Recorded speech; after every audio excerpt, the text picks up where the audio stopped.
Alright, kiddos, here we are in the downward slope. This is Unit 6, Chapter 19, Part 1. This entire unit is about energy, and we are going to start by talking about the most commonly used form of energy, and that would be fossil fuels. So Section 1, we're going to be talking about a little bit about oil, but mostly about coal and mining. Here we go. Okay, your first question is about something going on in Alaska, the NPRA and the ANWR. NPRA stands for, as you can see over here, the National Petroleum Reserve of Alaska, and then directly to the right of it is the Arctic National Wildlife Refuge, that is the ANWR. The purpose of the NPRA is it was set aside in 1923 by the U.S. government as an emergency reserve for petroleum. However, most of it is now open for development. How big is it? It's 23.5 million acres, about the size of Indiana. Will I test you on that number specifically? No, you just need to realize it's pretty big. Where exactly is it? The northernmost coast of Alaska to the left of ANWR, so it's kind of, as you can see here, kind of towards the top and to the left. All right. ANWR again stands for Arctic National Wildlife Refuge. Its purpose is that it was set aside in 1960, and the law doing that was reinforced in 1980 to protect wildlife and preserve pristine ecosystems of, and you should know this, tundra, mountains, and seacoast. As you can see here, it's got a little bit of all of that. The tundra, you know, is in here. There's a mountain range that cuts through, and then part of the coast as well. How big is it? About the size of South Carolina, so it's slightly smaller than the NPRA, but they're comparable to each other, really. Where exactly is it? It's the northernmost coast of Alaska to the right of the NPRA. There's a strip of land and a pipeline between the two, and ANWR butts up against Canada. What is the whole issue here? Oil companies want to get into this particular area, especially considering that there's already infrastructure set up. And again, the tundra is, all biomes are fragile, but this one has a pretty low resilience. Remember, tundra is characterized by a layer of permafrost 6 inches down, so there's not a lot of fertile soil to start with, aren't a lot of really large things that can grow in just 6 inches of soil, and since decay doesn't happen very often up there, replenishment doesn't exactly happen on the turn of a dime, except for the very small, very short growing season. You can see here pros and cons to drilling in ANWR. The biggest con being it may not last for very long, so why dig up a pristine place if you're only going to get this much oil? Now, of course, our ways of discovering how much oil there is largely through exploratory means. You've got to actually drill a hole in there, and haven't really been able to do that yet. So a lot of this is still very much guesswork. But if this is accurate, it's like, why even bother when there's only that much oil that's in there? And we're going to talk about as we move on why it is there's this peak here and then this decline if it was going to be utilized. All right. What type of energy comes from the Earth's core? Geothermal power. We're going to discuss that more in Chapter 21, but basically it's magma heats up hot water, and then that is used to create electricity through a process which you're going to become nauseatingly familiar with. Now, how does the sun provide us with most of our energy? There are two methods, either direct or indirect. Direct would be like solar power harvesting, which we're going to talk about in Chapter 21. There are a couple of ways of doing that. Don't worry about that right now. Indirect is wind and water movement that can become energy sources, like here, this wind turbine. Photosynthesis, that becomes plants that can then become biomass or fossil fuels. Let's see. So, why study fossil fuels? Because again, it's the dominant form of energy right now. How are they formed? Organisms are preserved in sediments for millions of years, and then through heat and pressure become the three types of fossil fuels: oil, coal, and natural gas. Please realize that oil can either be found under land. It can also be found under land at the bottom of the ocean, so you can drill for it offshore. Coal is obviously a solid, so you have to dig for it on land. And then natural gas, that is usually harvested in conjunction with oil. Pockets of it can be found with coal. But again, we're going to get to that in a second. What was society's dominant source of energy before the Industrial Revolution? It was biomass. I think I'm getting ahead of myself here. Just kind of take a note here that currently we are into non-renewable energy sources. We realize non-renewable means not renewed in our lifetime. Renewable are, you can see the things that are listed here. So please do understand the difference between renewable and non-renewable. You can take a second to look at that slide. All right. How long does it take fossil fuels to form? Thousands to millions of years. Are they a renewable or a non-renewable source? Well, if they take thousands to millions of years to form, dude, they are not, that's not our lifetime, so they are non-renewable resources. And as we're going to find as we move through this, we really don't know how much we have and when it's going to run out. So all of this oil, coal, and natural gas we're using right now could run out really anytime. Okay, again, here's a key thing. Are fossil fuels formed from aerobic or anaerobic processes? They're anaerobic, that is without oxygen.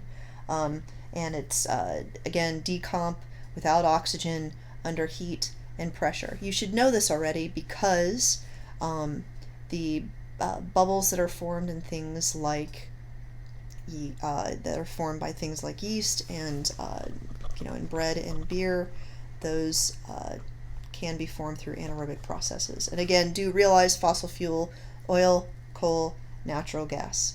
Okay, anaerobic processes, blah, blah, blah, deep lakes, swamps, and shallow seas. So, okay, right there.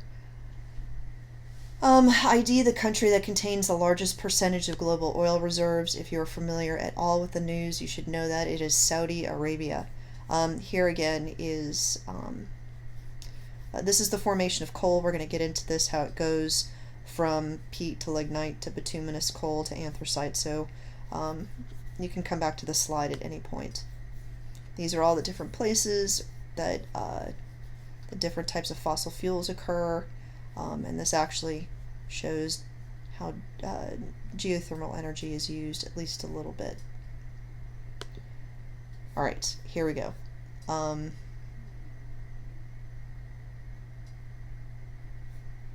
Yeah, okay, I already talked about this, I believe. Please realize right here the reason that is bolded is the steam engine really changed the way that we did things. That will become more apparent again when we talk about how coal becomes electricity. All right. 2/3 of crude oil reserves are in the Middle East, especially Saudi Arabia. So please know where the Middle East is. I really should have put a map in here. You guys are not super strong on geography. Go look at a map, know where Saudi Arabia is. Be familiar with the types of biomes that are there, and what kind of resources would have to be used to get at the oil. Saudi Arabia isn't exactly big on telling us how much they have and how much they have left. Russia is the biggest reserve of natural gas, and the U.S. is the biggest reserve of coal. You will need to know all three of those things for sure. All right, there is something called an EROI. An EROI is the energy return on investment. This is what explains that little, when I was showing you how much oil was in the ANWR, that kind of peak thing that's going on, because at some point, even though there's some of the fossil fuel left, it becomes too expensive to get at it. If you have to spend $10 to get $5 of oil, why would you do it? So the EROI is what basically your profit. Right here, if it takes 80 units of energy to harvest 10 units of energy from a coal mine, the net useful energy is 2 units. I know that doesn't seem like a lot, but if you can sell those things for $1 gajillion a unit, obviously it's going to be worth your time. Okay, let's see what else I have written in my notes. When calculating an EROI, what constitutes the energy invested? It's the energy it takes to harvest the energy source. It's the energy needed to create infrastructure, drill wells, transport fuel source, and refine the fuel source. Why have EROIs declined? The easy deposits have already been harvested, leaving behind the harder to get at and lower quality deposits to be harvested. These take larger energy investments, so the EROI goes down. There's also, I already talked about refinement. So if they're, excuse me, lower quality, means that you have to do more to refine them to a concentration that you can actually use. World's most abundant fossil fuel is coal. Feel free to take a look at this.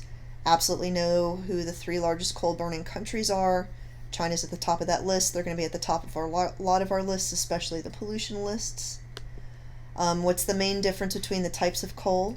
It's the amount of time in the ground, moisture content, and the time exposed to heat and pressure. So, be able to list them in order. The difference here is decreasing moisture content and increasing carbon content per unit area. It goes peat, lignite, bituminous, excuse me, and anthracite. And what step comes after anthracite, boys and girls? That would be a diamond. So, again, peat, lignite, bituminous, anthracite. Please also look at what's happening here in terms of impurities. As its energy content becomes more concentrated, its impurity content also becomes more concentrated. And the reason it becomes concentrated is you're basically pushing the moisture out of it. Okay. Describe how the use of coal has changed throughout human history. First, we only used it for heating, firing pottery, and cooking, as is going on over here to the left. Then we used it to produce steam for steam engines, which is what's going on here on the right. And then it powered the Industrial Revolution, essentially, and now we use it to generate electricity. Again, we will be discussing how it is you get from this rock to the electricity that powers your phones. What 2 major methods are used to harvest coal? In your book, it says subsurface mining, and then strip mining, which is the most common kind of surface mining. There is a type of mining that you're going to briefly see a picture of that you won't be responsible for until we get to the supplemental. Which sub-method is common in the Appalachian Mountains? Mountaintop removal. How do you do that? You drill holes in the top of a mountain and you basically explode it all up, and then you harvest what you find. Okay, and that's all of this here. We're going to talk about open pit mining and a little bit about contour mining a little bit later, and we'll also discuss this in terms of anthracite being the most desirable form of coal, but the most common that's out there is bituminous. And again, we'll talk about open pit a little bit later on. What type of coal? I referred to this already, sorry. What type of coal has the greatest energy content per unit area? That would be anthracite. Alright. This is strip mining right here. Think about this is like strip logging. Think about a sheet cake. You cut one long row in the sheet cake, and then shunk, shunk, shunk, you cut off the pieces of cake and serve them. This is kind of the same idea. You're going to be learning about what overburden and spoils are a little bit later on. Alright. This is what mountaintop removal does to an area. See, look at all this gorgeous forest, and then this. And then you have the roads to get all of this stuff in here. And right here, when you see processes like this, immediately start thinking about the following. What environmental issues arise from this process? How does this process fit in with the other things I've learned so far? So, let me go ahead and catch us up here. List impurities found in coal. Let me see. Excuse me just a second. There they are. Alright, let me spend a little bit more time talking about this. Yeah, I'm sure you can guess, and this is something we will discuss in class. Subsurface mining, although the equipment is a little bit more modern, it's still incredibly unsafe for workers. Please realize it's a big difference. Surface mining, better for miners, worse for the environment. Subsurface mining, worse for miners, better for the environment. Alright, impurities in coal. Sulfur, mercury, arsenic, and trace metals. Why is mercury a problem? Remember that this is a heavy metal that bioaccumulates in fatty tissues and then biomagnifies as it goes up the food chain. Sulfur you're going to see is a huge problem later on because it turns into other nasty pollutants as it reacts with stuff in the atmosphere. Okay, so it creates air pollutants. How do these impurities impact the environment? When coal is burned, it creates air pollutants that can convert to things like smog and acid deposition. Mercury can biomagnify and affect apex predators. All right, so I will even do this dance for you in class. Here is how all of this works, and no matter how complicated this no matter how sophisticated things look, the same process has been in place since the steam engine was formed. Coal is burned to boil water. The water turns into steam. The steam then turns a turbine, that turns a generator, that creates electricity. That's it. Also explain each component that converts the heat into energy in coal into electricity. The turbine converts kinetic energy into mechanical energy. The generator has moving magnets that are next to coils of copper wire, and when those are turned, which is the mechanical energy, it creates AC electricity, alternating current electricity. All right, again, here's how this whole thing works. How efficient is this? It's about as efficient as you might think, which is not very efficient. Less than half of the energy that's in the coal actually makes it to your bulb. It's a lot less, actually. So again, you burn the stuff to boil the water, to make the steam that turns the turbine, that turns the generator, that creates the electricity. Please also notice that this coil of water stays the same, and a secondary system is used to go ahead and condense this so it can be boiled over and over and over and over again. Part of what you're seeing coming out of coal-fired power plants is not smoke, it is steam. All right, here we go. So again, most of this is steam, and this is a cooling plant. It's not always sent through a tower. Some of this is sent back into the river that it came from. We'll talk about in class what the effects of that are. This is why we have the manatee park, because the manatees have figured out it's a good place for them to go in the wintertime when it gets cold. We're going to talk about sources of pollution a little bit later on. All right, scrubbers. What do scrubbers do? They remove pollution from smokestack emissions. Name 3 types of air pollutants that scrubbers can remove from power plant emissions. I'm going to stop here just for 1 second and tell you that about 30% of the test comes from energy / pollutants. A little bit more. I'm going to have to go back and look at the percentages. So this stuff, part of the reason I teach it last is so it's fresh as in your memory. Put this front and center. Air pollution removed by scrubbers. Sulfur dioxide, nitrogen oxides. The reason it's called NOx, NO lowercase x, is sometimes it's NO, sometimes it's NO2, and then ash particles. 2 of these things are gaseous chemicals. One of them is a solid particle. So you have to think that things like charges are only going to, or these little vacuuming type things, are only going to work on ash. These sulfur dioxide and the NOx, the nitrogen oxides, those have to be taken out through a chemical reaction. All right, and then one of the things we're going to talk about a little later on is, well, where does this ash go? Oh, let's take a look. Here we go. Okay, remember the hidden pollutants. Everybody focuses on the smokestack. Don't forget about the hidden pollutants that are a part of burning coal. All right, so explain what acid drainage is, how it happens, and its impact on organisms. This is a chemical runoff into waterways from coal mines. Sulfur minerals and newly exposed rock react with oxygen and rainwater to produce sulfuric acid. So pyrite is this stuff, FeS2. The S reacts with oxygen in the air and water to form sulfuric acid, which is pretty toxic. Then the iron also becomes an ion, and that also can affect fish gills. All right, so sulfuric acid runs off, leaching metals from the rocks, many of which are toxic to organisms in high concentrations. This is a natural process, but it's greatly accelerated by mining because a lot of this pyrite is brought to the surface. All right, okay, back to this. Mountaintops removal. Okay, just let's consider. Let's think about HIPCO. Habitat destruction, invasive species coming in through roadways. The pollution that goes on from all of the fossil fuel driven trucks that come in and do their thing here.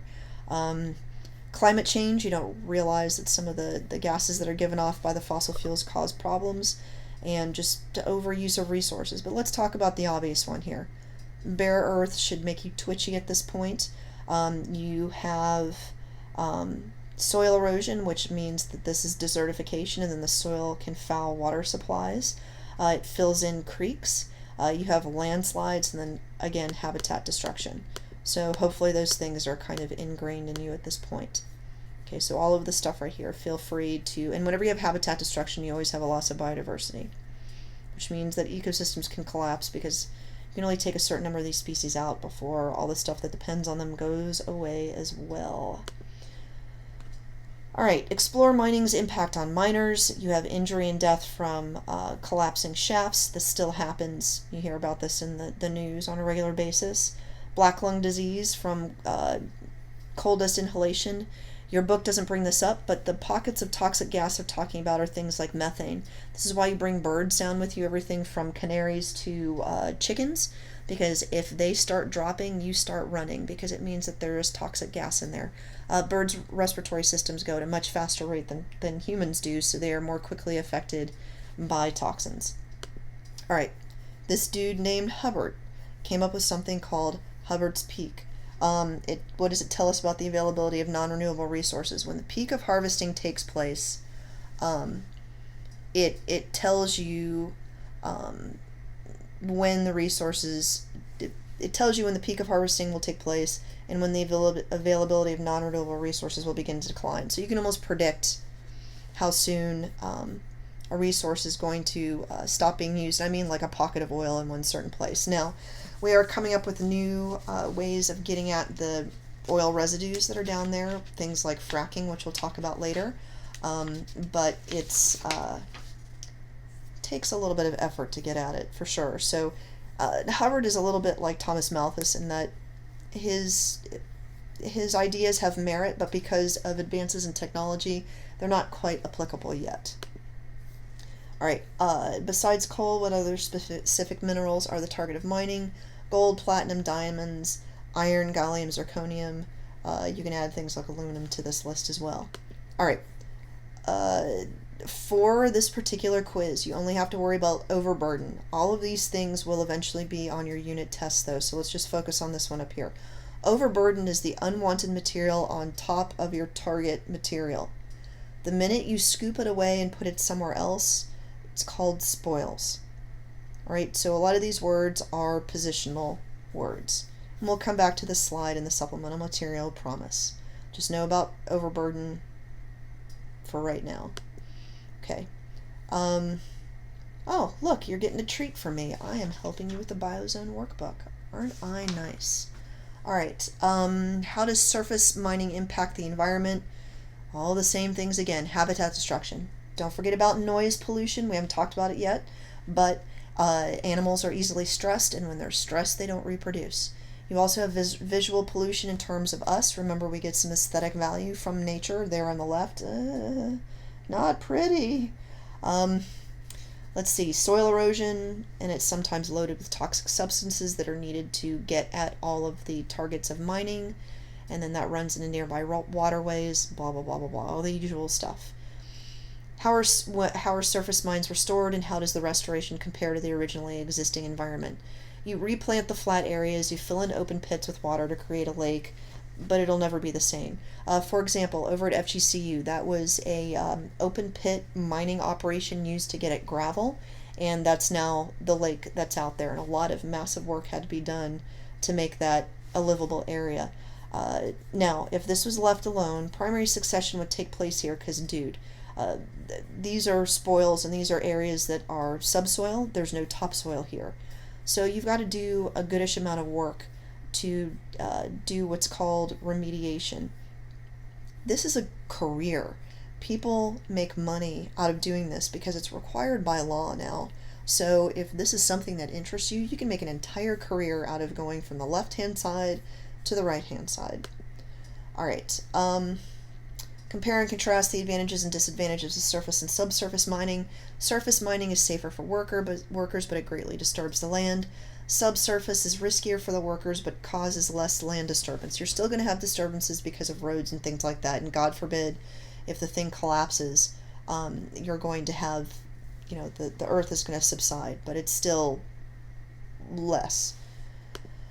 All right, what gas is the natural result of any combustion reaction? Right here, hydrocarbon.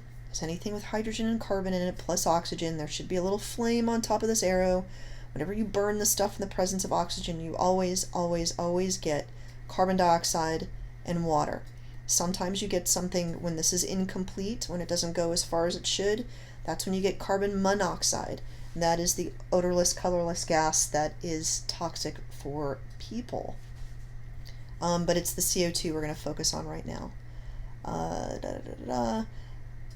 Be able to answer question number 5. Your textbook guided reading should help you answer this question.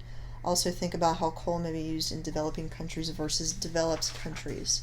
So, developed countries use coal in power stations. Coal is usually high grade, releasing relatively few pollutants. Well, that's not always true. It may release a lot of pollutants, but there are things like scrubbers there to catch them. Again, laws also require power plants to remove toxic substances from emissions, usually through scrubbers. In developing countries, coal is used in home and open fireplaces for cooking and heat. People are more directly exposed to toxic substances produced by burning coal. Again, as we're going to see a little bit later, it's largely because folks don't have chimneys. Coal used in any power plant is low grade, containing more pollutants, and then clean air laws may not exist in developing countries, so they have no reason to put in a scrubber, which costs money. Here's what this is midday. This is not the moon, that's the sun. You can clearly see that pollution is being emitted. This is a characteristic brown color. We're going to talk about why later on. So I'm going to go ahead and end this, and I'll come back and do a separate video for section 2 for you.